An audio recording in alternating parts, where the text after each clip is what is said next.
Assalamualaikum warahmatullahi wabarakatuh. Apa kabar anak ibu semua? Semoga kita masih dalam keadaan sehat. Di pertemuan ketiga kita kali ini, kita akan membahas tentang upaya meningkatkan kerjasama di antara negara-negara ASEAN. Baiklah anak ibu, sebelum kita memulai pelajaran, marilah sama-sama kita membaca basmalah dan doa belajar. Berdoa dimulai. Berdoa selesai. Silahkan buka bukumu halaman 55.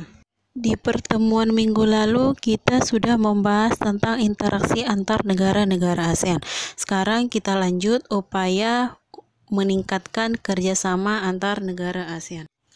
Dalam meningkatkan kerjasama antar negara-negara ASEAN, negara tersebut membentuk 3 pilar ASEAN, yaitu kerjasama di bidang politik keamanan, ekonomi, dan sosial budaya.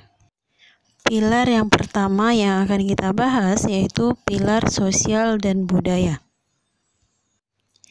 Dalam pilar sosial budaya, masyarakat ASEAN akan bersama-sama mengatasi berbagai tantangan di bidang kependudukan, kemiskinan, ketenagakerjaan, dan kesejahteraan masyarakat.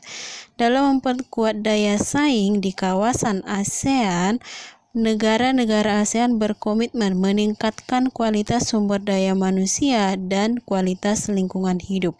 ASEAN membuka akses seluas-luasnya bagi seluruh penduduk di negara anggotanya dalam berbagai bidang, seperti bidang pendidikan, kebudayaan, ilmu pengetahuan, teknologi, kesehatan, serta lingkungan hidup. Selain itu, negara-negara ASEAN juga mengadakan yang namanya pertukaran budaya dan seni, seperti Festival Film ASEAN. Dalam kesepakatan bersama di bidang pariwisata ASEAN atau Tourism Agreement. Pilar yang kedua yaitu pilar politik dan keamanan.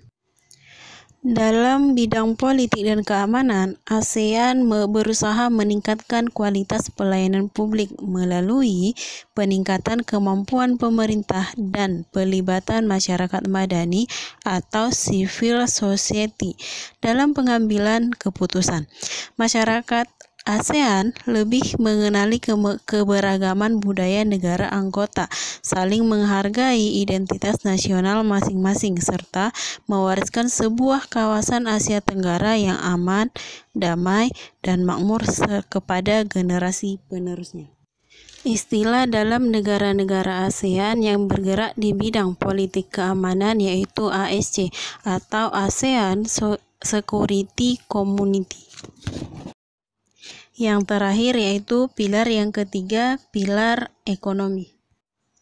Dalam pilar ketiga ini, Indonesia masih yang tertinggi dan produk kreatif yang dihasilkan memiliki daya saing yang cukup bagus. Dalam pilar ini, Indonesia mendirikan yang namanya koperasi yang dijadikan sebagai suatu program yang menarik karena sektor menengah ke bawah adalah salah satu komponen penunjang ekonomi. Seperti yang anak-anak ibu ketahui, tujuan utama daripada koperasi adalah untuk mensejahterakan anggota pada khususnya dan masyarakat pada umumnya, serta ikut membangun tatanan perekonomian nasional dalam rangka mewujudkan masyarakat yang maju, adil, dan makmur berdasarkan Pancasila dan Undang-Undang Dasar 1945. Jadi, anak ibu, kamu sebagai penerus bangsa, kamu harus melangkah lebih jauh lagi dengan pembenahan tiap-tiap pilar.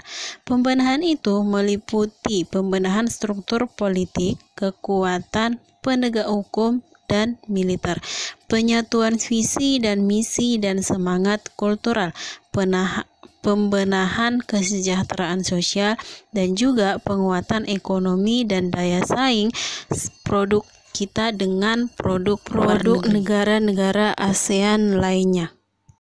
Baiklah anak ibu, sampai di sini materi kita hari ini. Marilah sama-sama kita melafazkan hamdalah. Alhamdulillahirabbil alamin. Dan untuk anak ibu, jangan lupa mengulang pelajaran kita yang telah lewat. Untuk tugas kamu yang pertama, soal yang pertama. 1. Sebutkan nama organisasi ASEAN yang bergerak di bidang pendidikan. Yang kedua, sebutkan nama organisasi ASEAN yang bergerak di bidang kesehatan. Yang ketiga, sebutkan nama organisasi ASEAN yang bergerak di bidang sosial budaya. Baiklah anak ibu, itulah tugas yang akan kamu kerjakan. Tetap jaga kesehatan, tetap semangat belajar. Wabillahi taufiq wal hidayah. Assalamualaikum warahmatullahi wabarakatuh.